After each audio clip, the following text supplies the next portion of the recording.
So Ben, I know you've become very interested in the different way that Burke and Becker viewed the world.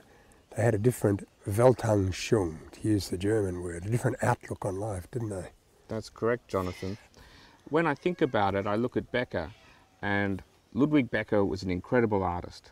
But he wasn't just an artist when we think of artists in terms of painting canvases, putting them up in galleries.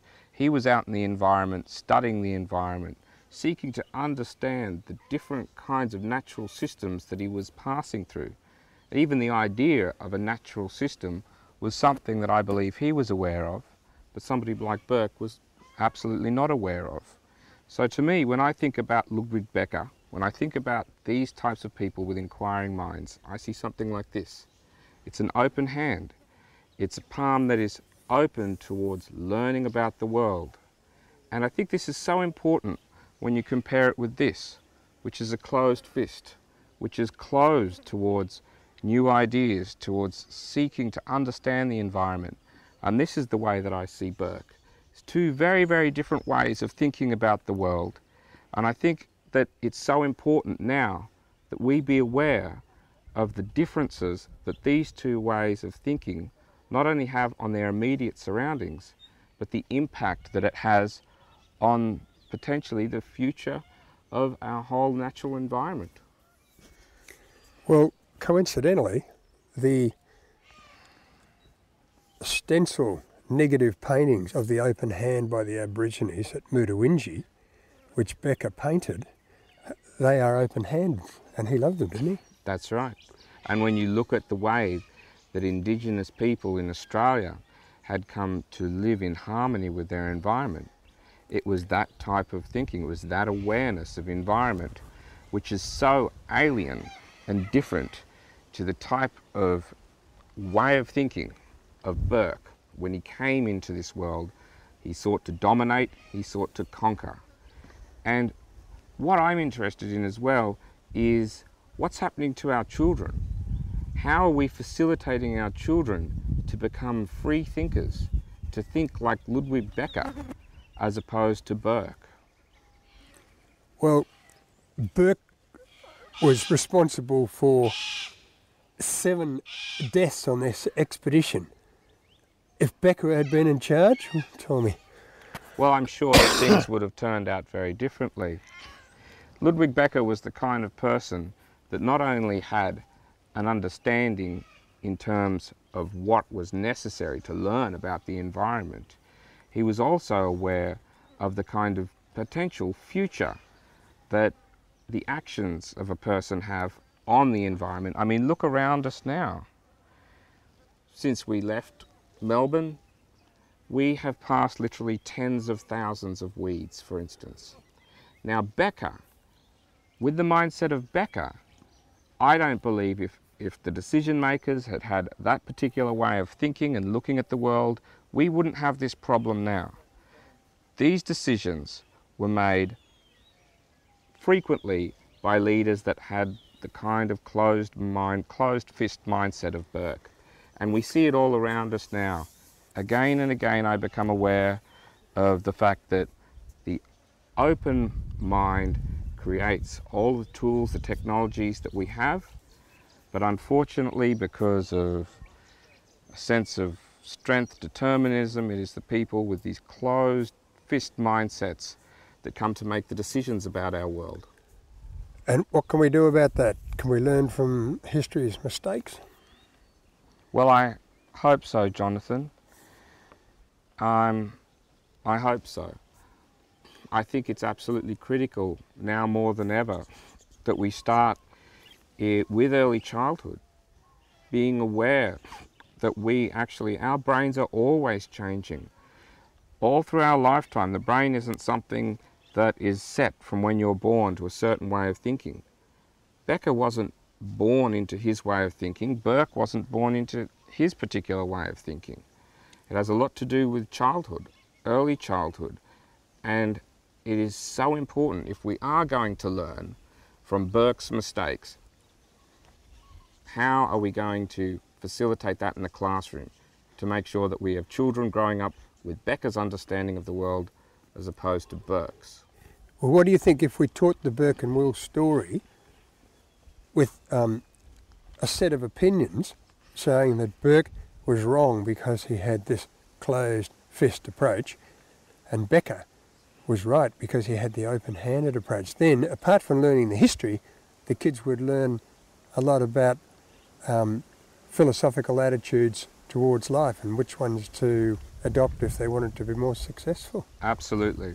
The Burke, Wills and Becker story is an analogy for, I believe, in many respects, our planet. Look at the leaders that we've had. Look at the environment that we're leaving to our children. I was told that there's over 70,000 weeds in Australia. If the Burke and Wills and Becker story was taught in classrooms in a way that reflected on not only what happened, not only why it happened, but what was the way of being, what was the way of thinking that determined that tragedy, then I think that we would have a better chance of bringing people into power that could actually really consider and look after our natural world. So if we teach this as a didactic story, then students learn how not to behave and how to behave ideally, and then when they come to vote in the elections, they'd choose a Becker-style politician, not a Burke. I think it's the only hope that we have for our future. The alternative is more of the same, more damage, more people in power that are so sure that they're right, but always end up being so wrong.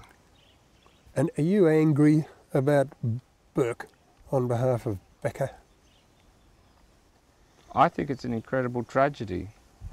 I think that there was so much potential, and it's always the potential that upsets me with these things. I guess I get angry, but also it's such a shame. I mean, Becker, in terms of, look at our species as a whole. Look at the potential that we've got, the way of thinking and seeing the world, which is so different to any other animal that exists now. And look at the tragedy again and again. The Burke-Becker tragedy is repeated across the world. So it's not just Becker that I feel sorrow for and the loss of such an incredible mind.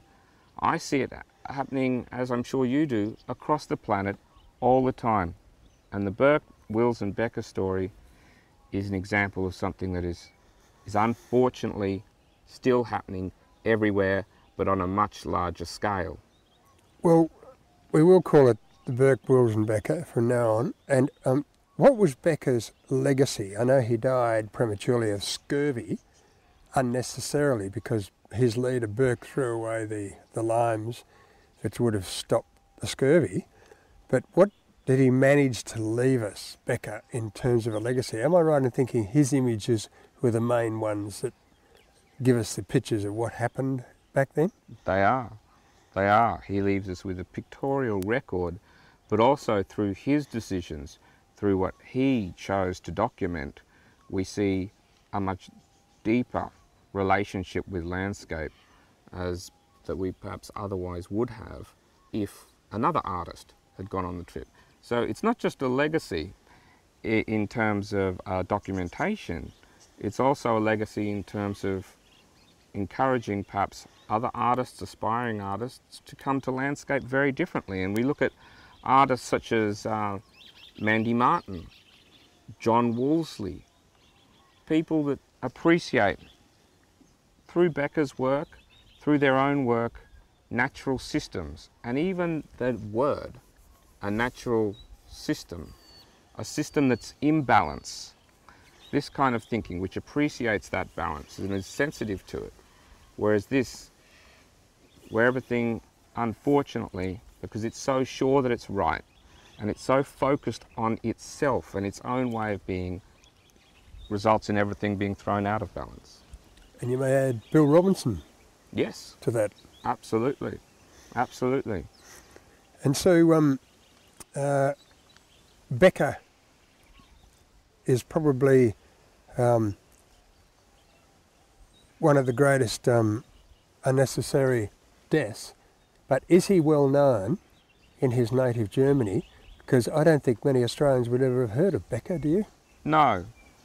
And unfortunately, that again is a tragedy in itself, and it's got something to do with the way that we're brought up to think about the world.